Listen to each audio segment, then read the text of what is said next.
할렐루야. 같이 할렐루야. 오직 예수. 마라나타.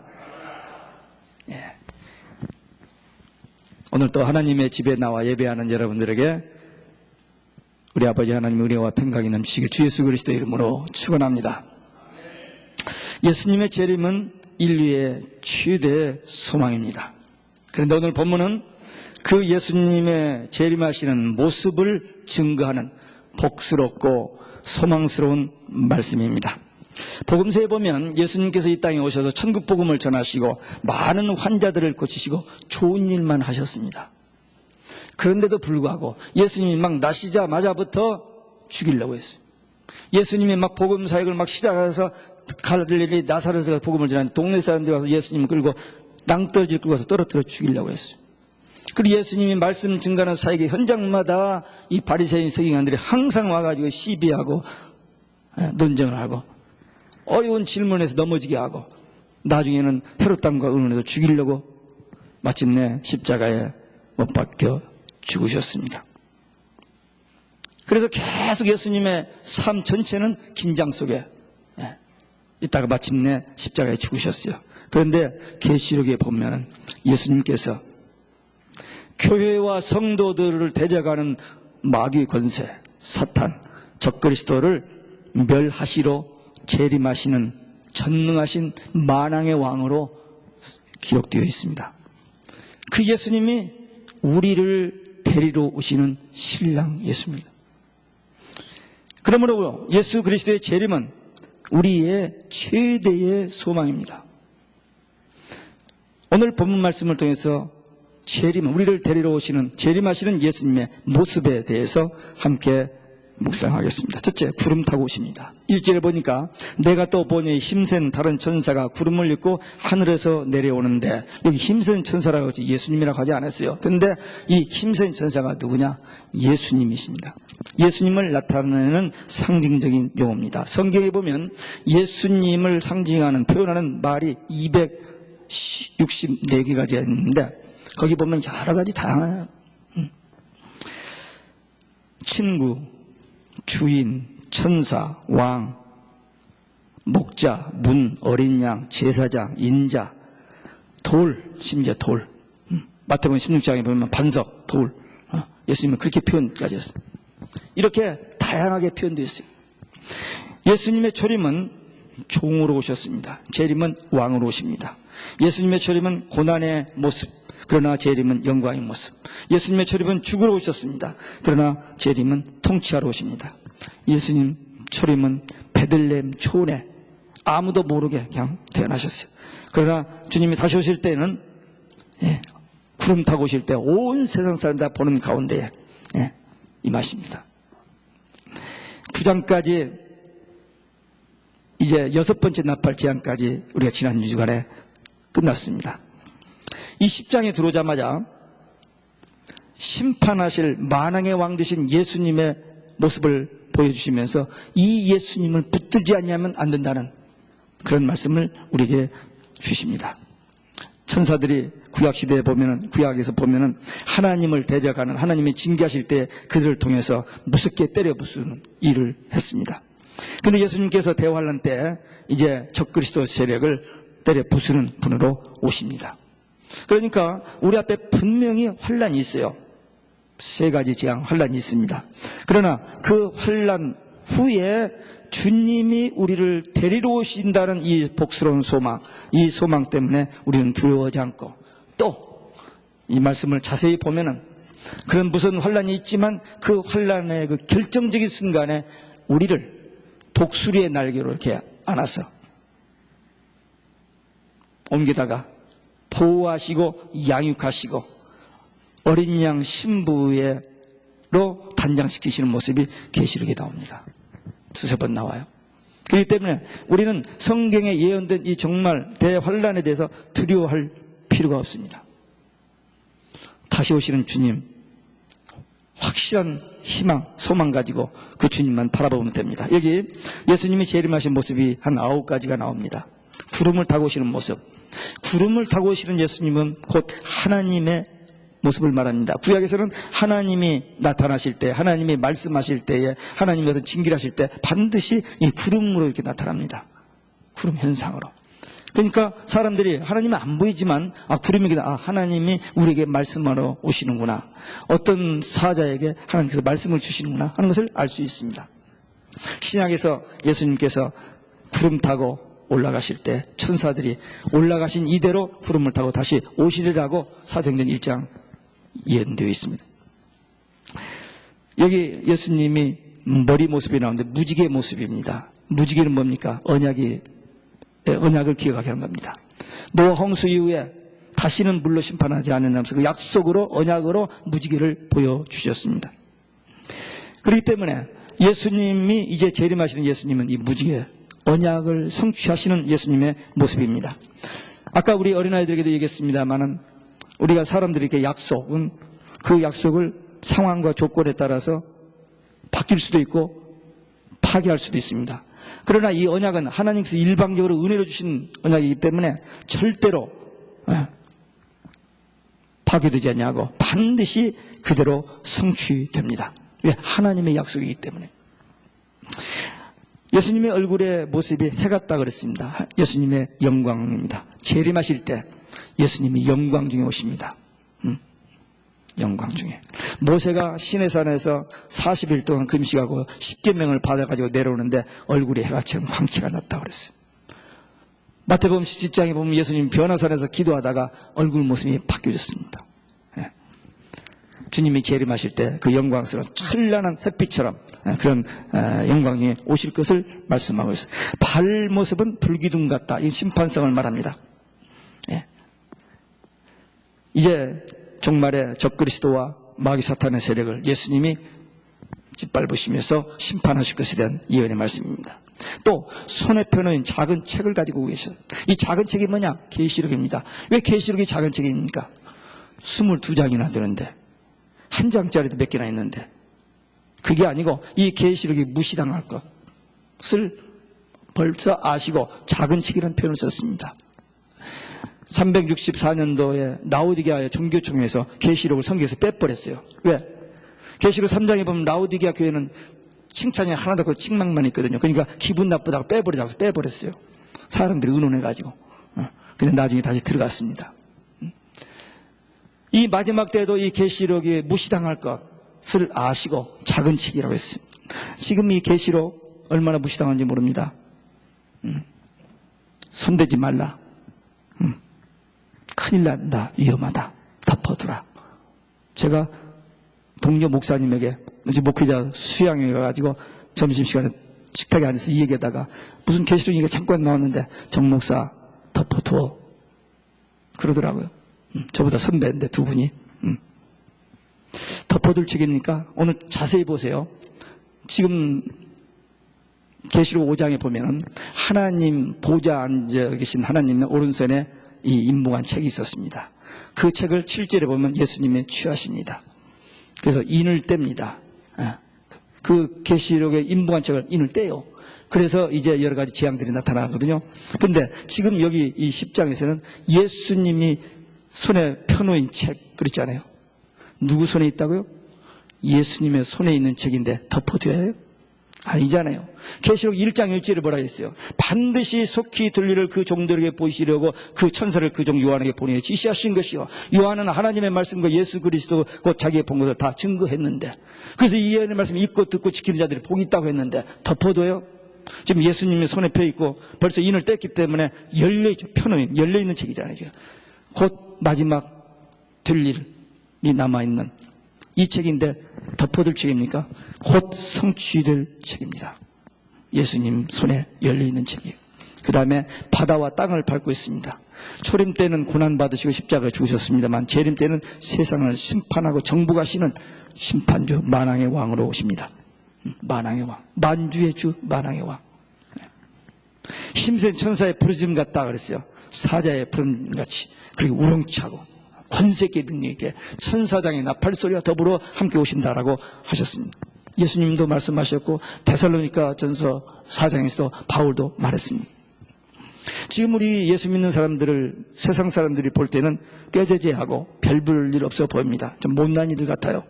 여기 계신 분들은 그렇지 않습니다만 세상 사람은 그렇게 봐요, 우리를.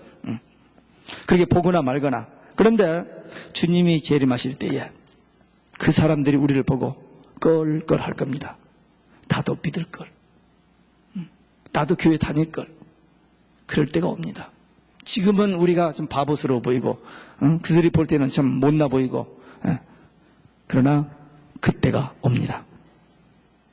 우리는 우리 앞에 환란이 있다는 건 성경에 기록되어 있으니까 그렇게 믿어야 돼요. 그리고 환란이 오잖아요. 지금 안 보입니까?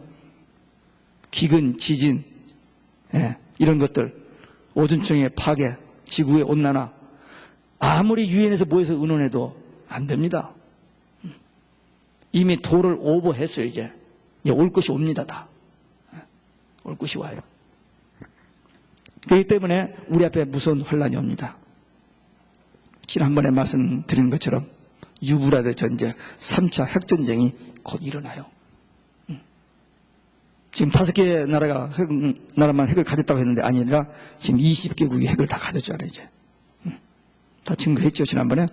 그렇기 때문에 그 연월일시, 우리는 모르지만 하나님 아는 시간, 그 시간에 이제 3차 핵전쟁이 일어납니다. 인류에게는 희망이 없습니다. 죄송합니다. 희망이 없어요. 이제 올 것이 다 오고 있습니다. 그러면 어떡하냐? 우울하고 슬퍼하고 두려워할 필요는 없습니다. 하나님께서 믿는 자들을 불신자들과 구별하는 작업이거든요. 이 환란은. 이 어려운 때가 와도 약속을 믿고 기다리는 사람들과 그냥 될 대로 되라고 그냥 안 믿는 사람들과 구분하는 작업입니다. 절대로 우리 믿는 성도들은 두려운 것이 아니에요.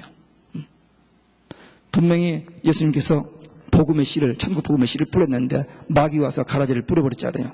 그래서 같이 공존하잖아요. 그런데 뽑지 말라고 했잖아요. 심판 때까지, 추수 때까지. 그래서 교회 안에 가라지와 알곡이 공존합니다. 공존해요. 근데 이것을 구분할 때가 와요. 평범할 때는 모릅니다. 환란이 와야 참 믿음과 가짜 믿음이 구분돼요. 참 믿음의 사람은 어려우면 하나님 앞에 엎드려 기도합니다. 그러나 가짜 믿음은 그때 불평하고 원망하고 또 소란을 피워요. 그래서 교회마다 문제들이 일어나는 겁니다. 그러니까 우리는 두려워할 필요가 없습니다. 주님만 바라보면 돼요. 이 언약의 말씀, 이 계시의 말씀을 꽉 붙들고 기도하면 하나님께서 우리를 보호하시고 지켜주시고 반드시 승리하게 될 줄로 믿습니다. 두 번째, 7 우레에 바라는 것을 임봉하라 하셨습니다. 4절에 보니까 7 우레가 바라는 것을 임봉하고 기록하지 말라 하더라. 이 계시록 10장의 주제는 작은 책입니다. 계시록 10장의 주제는 작은 책인데 그 작은 책의 내용은 예수님의 재림입니다. 재림하실 예수님의 모습 9가지를 지금 그 앞부분에서 얘기를 했는데 여기서 우레, 7 우레가 등장을 합니다. 도대체 이 7 우레가 뭘까? 여러분들이 평생 처음 이 부분을 읽는 사람도 있을 거예요. 계시록 10장 이 부분을 또 몇 번 읽은 사람도 있고 또 몇 번 들은 사람도 있겠습니다만 지금 오늘 아침에 우리가 계시록 10장 읽었는데 이 우레가 뭔지 아시겠어요? 머리가 좋으신 분들, 눈이 좋으신 분들 좀 읽어보더니 우리가 이거구나 아시는 분 있어요? 없죠? 없어야 정상입니다. 있으면 그 잘못된 겁니다. 왜? 기록하지 말라고 했잖아요. 분명히 어떤 내용이 있는데 그것을 기록하지 말라고 했어요. 예수님이. 요한은 기록하라고 했어요. 왜? 요한이 4장에서 성령에 감동되어 지금 하나님 보좌 앞에 나가서 하신 말씀 전부 기록해서 지금 전해준 거거든요. 근데 이것도 기록하려고 하니까 그건 기록하지 말라. 그러니까 우리가 모르는 게 정상입니다. 안다고 하면 안 돼요. 우리는 성경을 읽을 때 성경이 보여주시는 데까지만 깨우쳐 주시는 데까지만 보는 거고 그 이상 알려고 하면 안 됩니다. 아무리 위험이 오고 아무리 정말 우리에게 핍박이 와도 성경에서 말하는 것은 분명히 이야기하고 또 성경이 침묵하는 것은 모른다고 해야 돼요. 아는 척하면 안 됩니다. 만약에요, 우리 그 신앙의 선배들 루터, 칼빈, 웨슬리 이런 유명한 우리 기독교의 그 거장들이 계시록을 설명했다면 틀립니다. 그때는 이 계시록이 열리지를 않았습니다. 그 시대는. 이 계시록이 열리지를 않았어요. 근데 계시록이 언제부터 열려지느냐? 예수님이 말씀하신 대로 무화과 나무에 잎이 나면 인자가 곧 문 앞에 가까이 이른 줄 알라. 그 무화과 나무에 잎이 나면서부터 계시록이 열리기 시작한 겁니다. 무화과 나무 잎이 뭐예요? 이스라엘의 독립입니다. BC 586년에 나라를 잃어버렸던 그 나라가 한 2500년 만에 나라를 회복했습니다. 그러면서 예수님이 그 하신 말씀 따라서 여러 가지 종말의 징조들이 보여지면서 계시록이 열려진 거죠. 그전에는 열려지지 않았어요. 그러니까 지금도 우리가 제 성경을 계시록 그렇게 여러 번 많이 봤어도 지금 482번 읽었나요? 네. 읽었는데도 아직도 제가 모르는 부분이 몇 군데가 있어요. 알 수가 없어요. 제가 전화를 받아요. 네. 제가 이 계시록 설교를 듣고 전화를 오신 분들이 있는데 제가 답변을 못하는 부분들도 있습니다. 네. 지난번 한번 얘기했죠. 어떤 여자 집사님이 달라스 텍사스에서 주일 낮에 예배, 이 주일 낮 예배에 성경 공부를 계시록을 강의하는 여자 집사가 있어요. 2000명이 넘는 큰 교회입니다. 부목사도 있을 것이고 PhD 된 사람 장로님들 다 수족이 있을 텐데 여자 집사가 주일날 낮에 속회에서 한 게 아니고 주일 낮에 성경 공부에서 계시록을 강의해요. 그분이 제 설교를 듣고 있고 제가 계시록 20강 동영상을 하는 거 다 듣고 거기서 질문을 하는 분입니다. 그런 분들 질문은 상당히 어려워요. 저 모르는 것만 골라서 질문합니다. 그분은 성경을 다 암송을 해요. 제가 그분한테 도전을 받고 지난번에 성경 암송 한번 얘기했더니 우리 집사람이 why not? 근데 제가 결정을 못했어요. 근데 제가 오늘 66 생일을 기념해서 이 계시록을 한번 암송해야겠다는 마음의 결정을 했습니다. 제가 한다 하면 벌써 몇 사람은 할 수 있는 분이 우리 교회에 있어요. 성경 암송 잘 하시는 분. 지난번에 제가 성경 구약 65절, 신약 300절 뽑아서 성경 암송도 했는데 그걸 거의 3분의 2 정도 암송하신 분들이 나왔거든요. 저도 그때 한 300절 암송했습니다만 물론 그동안 많이 잊어버렸어요. 그래서 제가 좀 일찍 한 50대 시작했으면 이게 금방 외죠. 근데 이제 66세가 되어가지고 성경을 암송한다. 이게 좀 저기지만 더 의미가 있는 것 같아요. 왜? 도전해본다는 게. 그래서 지금부터 성경 암송을 이렇게 해야 제가 빼도 박도 못하고 하죠. 아마 제가 한다고 하는데 우리 집사람이 앉을 거예요. 아마 덤빌 겁니다. 한번 해보겠습니다. 네, 이 말씀은 그렇게 좋거든요. 저는요. 보고 또 보고 또 보고 또 보고 해도 보여지지 않는 부분이 있고 깨달아지지 않는 부분들이 있어요. 그러나 이 말씀이 보여지는 데까지만 하는 거예요. 분명히 우리의 내용은 모르지만 특징을 우리가 한번 생각해 볼 수가 있습니다. 지금 7인은 환란 초기, 그 다음에 7 나팔은 환란 한 중반, 초기부터 이제 중반에, 그리고 7 대접은 마지막 환란 끝이거든요. 그런데 지금 마지막 환란 끝을 앞두고 6째 나팔까지 불고 난 다음에 지금 이 7 우레를 들려주셨는데 요한이 기록하려고 하니까 기록하지 말라라고 했는데 그럼 도대체 이게 뭘까? 한번 우리가 뭔가를 상상해 볼 수 있는 성경 구절이 하나 있습니다. 출애굽기 19장 16절에 보면 제3일 아침에 우레와 번개와 빽빽한 구름이 산 위에 있고 나팔 소리가 심히 크니 진중 모든 백성이 다 떨더라. 하나님께서 신의 산에 나타나시는 현장입니다. 하나님이 나타나시는 현장. 그 나타난 현장에서 우레와 번개와 구름 이런 것들로 그러니까 사람들이 하나님이 나타나서 잘 이해가 안 되니까 저부터 현상으로 보여주시기 위해서 그런 것들이 나타난 겁니다. 그래서 사람들이 떨었다 그랬습니다. 하나님께서 진노하실 때에 우박도 내리시고 진노, 뇌성, 번개 이런 걸 사용하십니다. 마지막 때에 이런 우레가 있을 것을 성경은 지금 말하고 내용은 모르지만 우레가 있을 것을 말하고 있고 그 우레를 맞으면 어떻게 될 것 같아요? 이 번개를 맞으면 끝나는 거죠. 지난번에 이 허리케인 올 때 번개 몇 번 쳤죠? 많이 놀랐을 겁니다. 공포를 줍니다. 무서운 겁니다. 근데 마지막 때 이런 우레가 있다는 거예요. 그 우레 맞으면 어떻게 해요? 끝나요. 그러니까 무조건 이 우레 번개를 맞지 않아야 돼요. 서 있으면 맞습니다. 엎드려야 돼요. 엎드려요. 벼락 맞지 않으려면 엎드려야 되는데 이 엎드린다는 말은 겸손이라는 말도 되고 기도하라는 말도 됩니다. 엎드려지면 그냥 번개가 쳐서 놀라가지고 엎드려졌으면 뭐예요? 기도밖에 더 나올 게 있어요? 기도. 그런 의미로 한번 해석해 봅니다. 이 천둥 번개 칠 때 건물 안으로 들어가야 됩니다. 이번에 허리케인 때도 건물 안으로 들어가니까 건물도 되도록이면 지하실이어야 돼요. 위에 끝이 막 날아가니까. 핵전쟁이 일어나도 지하실로 숨어야 됩니다. 지난번에 무슨 핵전쟁이, 저 영어로 된 거 그거 아닌가요? 뭐 그런 거 제가 나눠드린 일이 있는데 지하실로 들어가야 돼요. 건물 안으로 들어가야 됩니다. 건물 안에, 우리 건물 안으로 집으로 들어가야 하는데 그게 뭡니까? 교회입니다. 교회 떠나면 안 돼요. 마지막 환란 때 교회 떠나면 끝납니다. 철저하게 교회 안에서 예배 생활 해야만 승리할 수 있습니다. 이 번개 치고 천둥 칠 때에 바닷가에서 수영하는 사람 어떻게 되죠? 안 되죠. 벌거벗은 수치 있으면 안 됩니다. 신앙생활에 흠이 생기면 안 돼요. 예배생활, 기도생활, 말씀 보는 생활, 전도생활, 봉사생활 이런 생활 드러내면 안 돼요. 정숙하게 정말 질서 있게 규칙적으로 잘해야 됩니다. 계시록의 7대 복 중에 세 번째 복이 뭐냐면은 벌거벗고 다니지 아니하여 자기 수치를 가리는 자. 그게 복이 있다고 그랬어요. 그러니까 뭐 교회 뭐 집사라고 뭐 권사라고 하는데 뭐 척구랴 그러면 안 돼요. 끝납니다. 사람들이 우리를 볼 때 예수 믿는 사람이구나. 정말 빛의 자녀로서 그들이 우리를 보고 저들도 예수 믿고 싶은 마음이 생겨서 저들이 하나님께 영광을 돌리게 하라고 마태복음 5장에 그랬거든요. 그러니까 우리 생활이 흐트러지면 안 됩니다. 특별히 이 마지막 때 곧이거든요. 시간이 없습니다.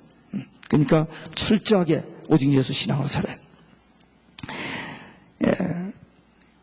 요한이 이 우레소리를 듣고 반응을 보이는데 무슨 기록하려고 그랬습니다. 왜? 지금까지 계시 주시면 받아줬으니까. 근데 임봉하라. 기록하지 말라. 그러니까 알 수는 없습니다. 알려고 할 필요도 없어요. 알려주시는 것만 알지 못하는 것은 알지 말아야 돼요. 예수님께서 마태복음 24장 제자들이 묻습니다. 그때가 언제입니까? 그랬더니 모른다.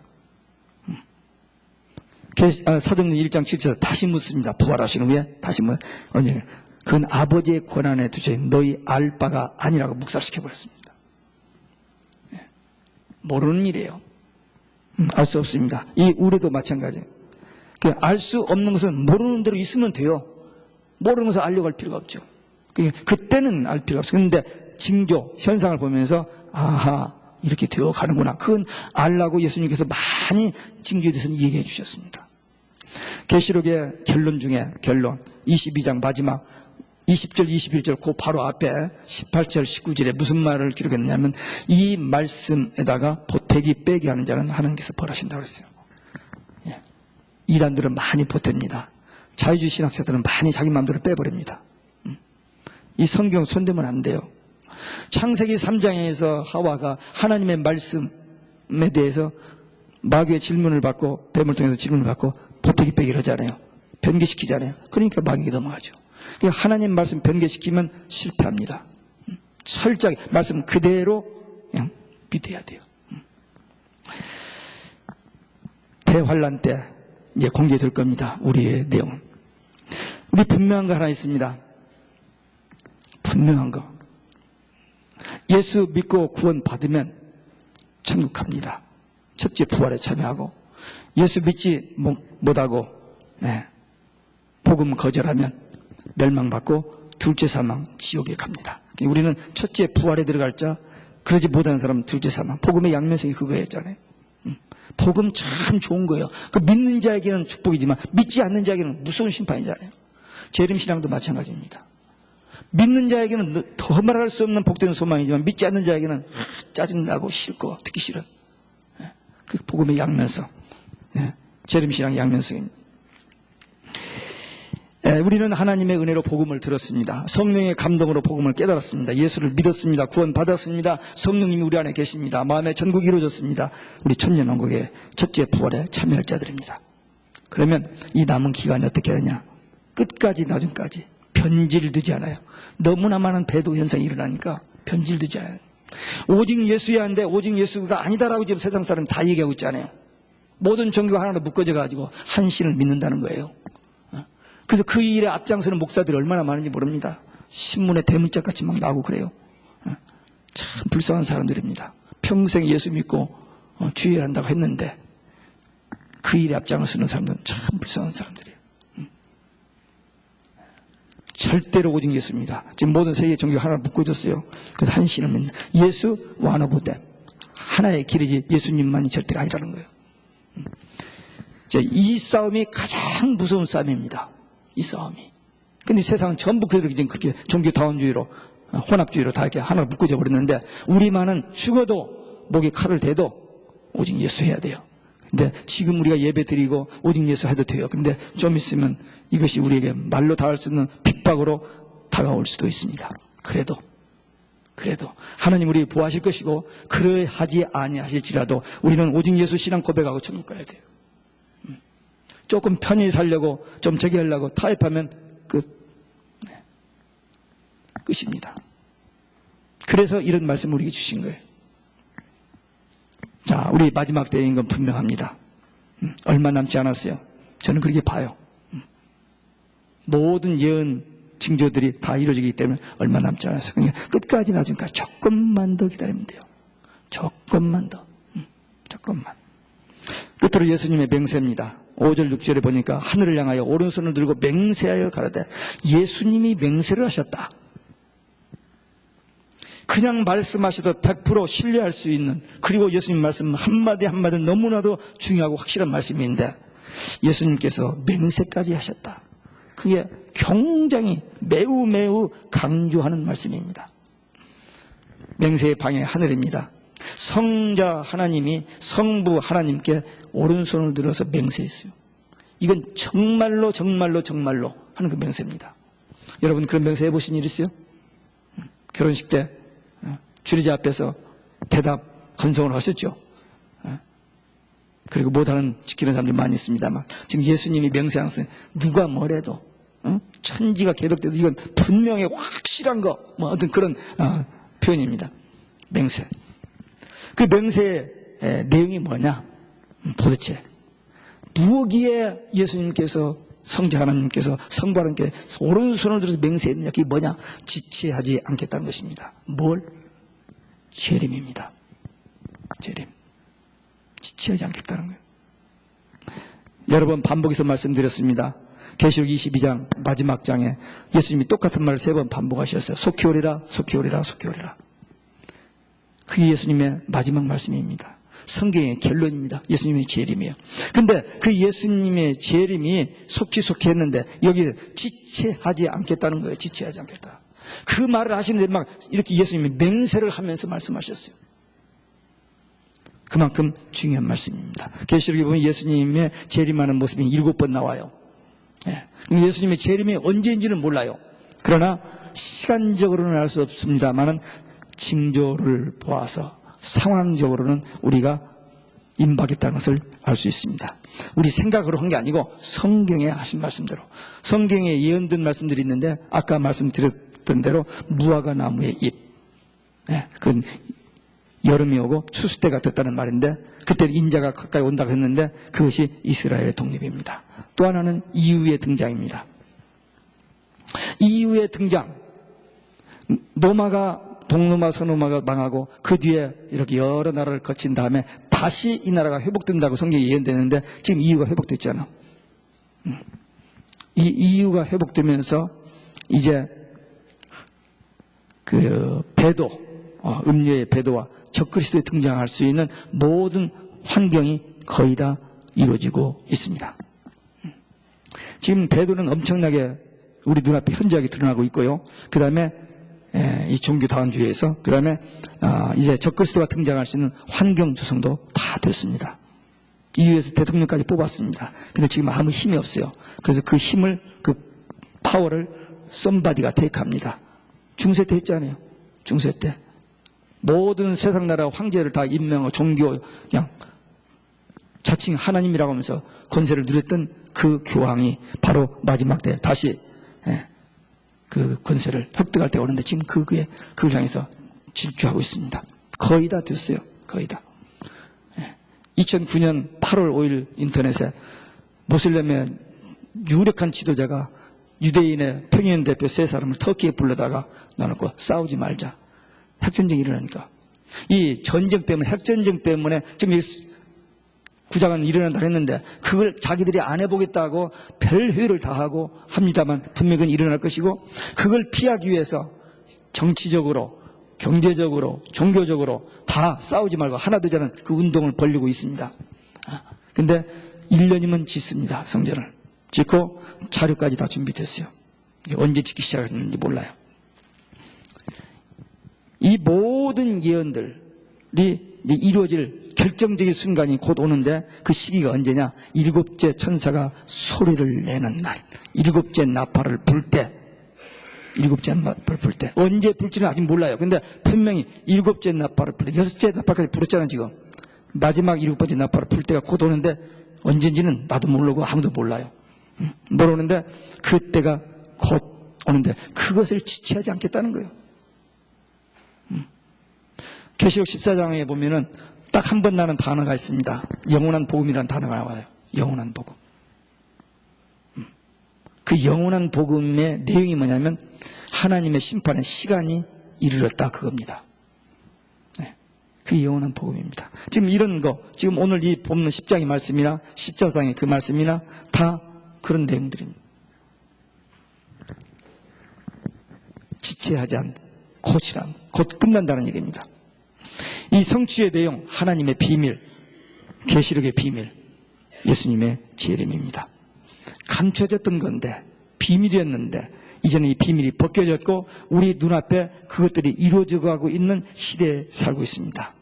이 성취, 이 예언, 이 비밀이 성취되지는 방법이 수수의 종들을 세우시고 그들이 선포한 대로 복음과 같이 이루어진다. 아모스 3장 7절에 보면 주 여호와께서는 자기의 비밀을 그 종들에게 보이지 아니하시고는 결코 행하심이 없으시다 그랬어요. 이 계시록의 마지막 때 될 일도 이미 1900년 전에 요한을 통해서 자상하게 다 얘기하셨어요.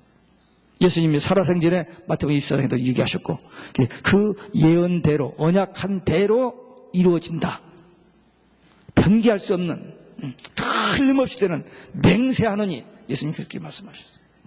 그런데 이런 말씀이 있는데도 불구하고 이 말씀에 전혀 관심이 없는, 그리고 무시해버리는 그런 현대에서 우리는 복음을 들었습니다. 복 있는 사람이죠. 복음을 깨달았습니다. 더 복 있는 사람입니다. 또 그 복음을 믿고 구원을 받았어요. 또 그 복음을 전하는 자들이요, 정말 복 있는 사람들입니다. 특별히 마지막 때 될 일을 그림책을 보듯이 지금 보고 있잖아요, 우리가. 그러니까 우리는 복 있는 사람입니다. 이 말씀을 잡고만 있는 것만도 우리는 복 있는 사람이에요. 이 가장 복된 소망, 예수님의 재림.